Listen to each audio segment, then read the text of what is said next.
I am someone that is getting extremely sick of people demanding changes in things like video games and entertainment because they've grown to be offended by certain things, and in this case, it is again because there is war and conflict in games like World of Warcraft, which of course leads us all the way back to Token's work and how people are saying he normalized the use of awful things in fantasy like war. There are too many people out there who see something in entertainment, see what is going on in the real world around them, and make a situation up because there are too many people out there who thrive on seeing the bad in things and not the good. And in this case, they're trying to say that Blizzard needs to rethink the story of World of Warcraft because it may be offensive to people. So this is a Blizzard Watch article. I hadn't heard about Blizzard Watch before this, but now more than ever, Blizzard needs to rethink World of Warcraft's race war. The game is called World of Warcraft. Did I have to point that out? One of the reasons Mist of Pandaria is my favorite expansion in terms of the lore and story is because it's Blizzard's Platoon. That's an old 80s reference because by gaming standards, I'm an old man now. For those of you who haven't seen it, Platoon was Oliver Stone's take on the Vietnam War, based on his own experiences serving in the infantry there. I came back from Vietnam a different person, he said in a recent interview. You see the worst of things and the lie was big over there. Stone's film was memorable and important because it showed that war is never strictly good versus evil. It exacts a terrible price from both the soldiers who fight in and the people who live in that war's theater. Sometimes the people in charge don't always do the right thing. Platoon puts itself in opposition to most war films of the preceding decades that glorified combat, put bravery rather than empathy as the highest virtue, and made every death seem like a noble sacrifice for God and his country.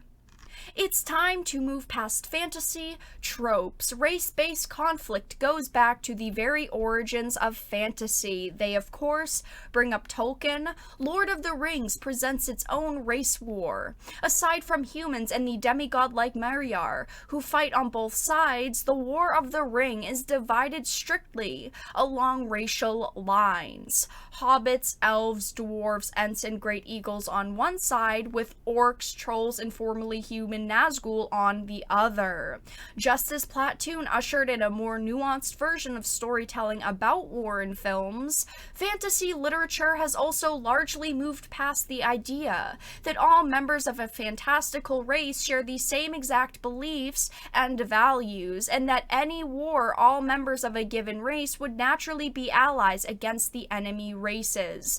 Of course, they're calling it a trope. Today, everything is seen as a trope. Nothing can just be seen as storytelling, and I am sick of someone trying to tell me, well, this is offensive. Stop calling everything a damn trope, because not everything is one. There are real and damaging tropes in the world, and by calling everything it, you're taking away from things that are actually a problem.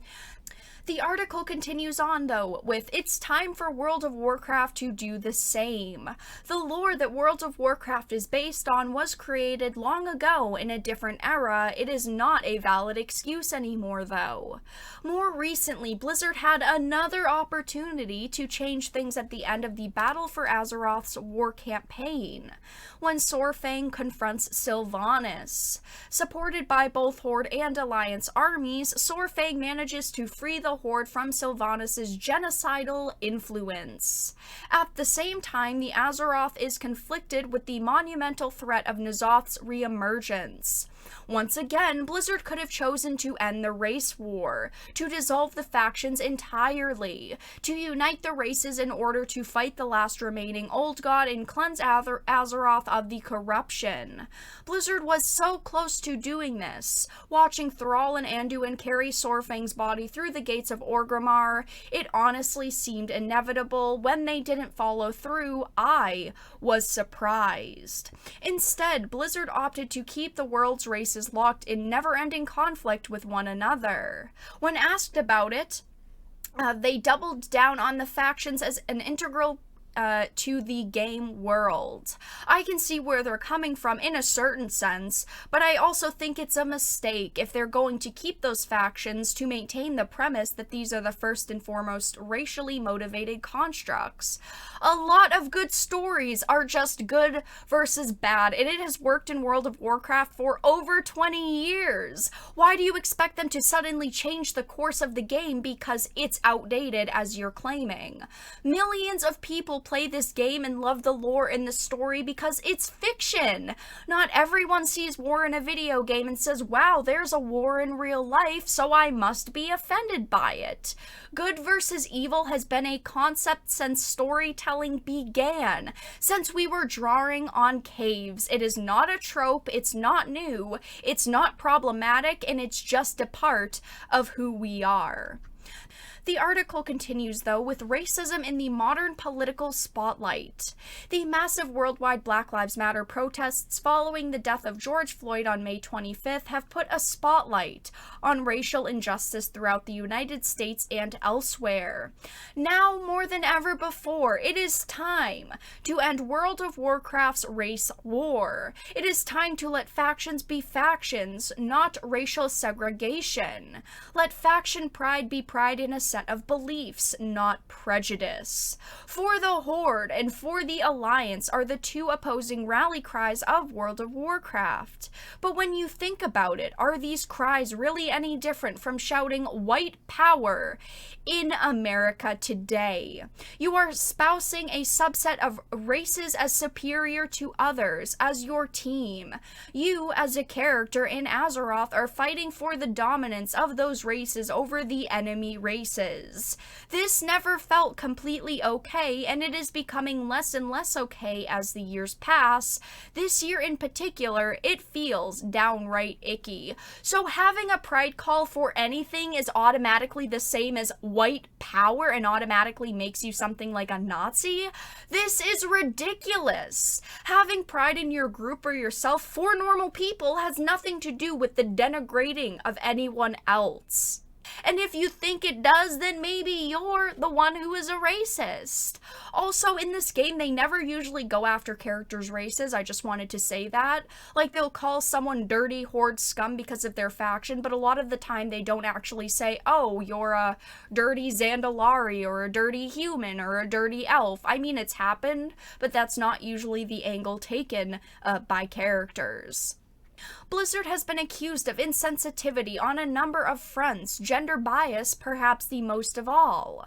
The company has taken steps to address such shortcomings. I applaud those attempts, even if they sometimes fall short, and most recently they've added World of Warcraft's first transgender character to the Shadowlands beta.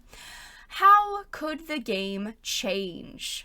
The actual game mechanics could go several different ways. Dissolution of the factions altogether might be difficult to pull off and still provide a framework for the game's PvP. It also seems like Blizzard just doesn't want to, ever.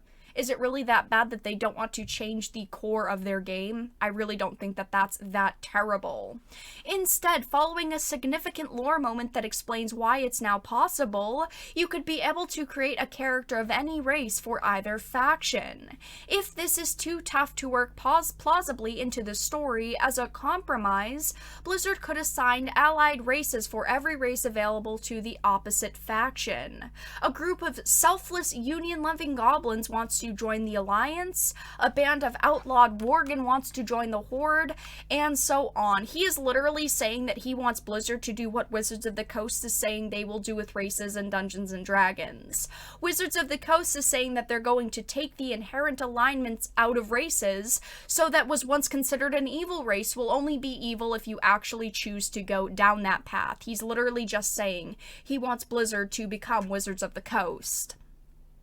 Others have floated the idea of a third faction. I think that this idea would be cool. I think that it would be cool to have no, factions in World of Warcraft. I think that it's an interesting idea, but it doesn't work with the story that they're trying to tell in the game, and I don't think that we should be shaming developers for wanting to tell the story that they want. They end the article with "Let players choose their place in Warcraft. In the Mists of Pandaria expansion, every Pandaren was given a choice to side with the Horde or the Alliance. Our characters deserve that same choice regardless of their race. Characters like Sorfang and Vol'jin have proven that characters can think for themselves and go against their own racial faction when they disagree with its leadership. Allied races like the Void Elves and Nightborn have already partially eroded those restrictions. Let's just get rid of them. It's articles like this that make developers doubt their visions and their own stories. I don't think that showing war in a game called World of Warcraft is bad, because at the end of the day, this is fantasy. These are fictional characters in a fictional world, in fictional settings, and that's the beauty of this genre. You can do whatever the hell you want because there is no right and there is no wrong. But that's all that I really had to discuss in this video. Let everyone know your thoughts about it in the comments section down below. If you enjoyed this video and my opinions, please make sure to give it a like and share it. And of course, if you did not, make sure to give it a dislike. I appreciate your support either way, but I will talk to you all again in the next video really soon.